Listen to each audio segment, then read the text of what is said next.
এই যে নারায়ে তাকবীর আমরা বলি, নারায়ে তাকবীরের সাথে আমরা বলি নারায়ে রিসালাত। কি বলি আমরা? নারায়ে তাকবীর বলি, নারায়ে তাকবীরের সাথে আমরা নারায়ে রিসালাত বলি। এখন ওরা এটার আরবি করছে, নারাটারা বাদ দিবে, লিল্লাহে তাকবীর। এটা টার্গেট কিন্তু লিল্লাহে তাকবীর আরবি করার উদ্দেশ্য নয়, উদ্দেশ্য হলো নারায়ে তাকবীরের সাথে নারায়ে রিসালাত তো লাজিম, এটা বলাই লাগে, এটার সাথে মিলানো, যাতে করে লিল্লাহে তাকবীর বলে যেন রিসালাতটাকে মাইনাস করা যায়, এটাই হচ্ছে টার্গেট।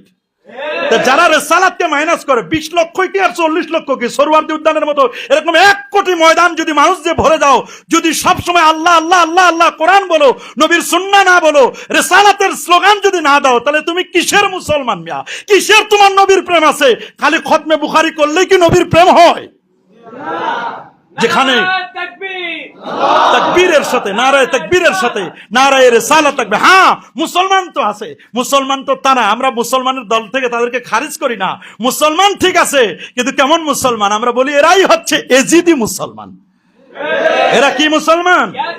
ইয়েজিদি মুসলমান আমরা তাদেরকে বলি। এই জন্য তাদের বক্তব্য বড় কঠিন, বড় কঠিন।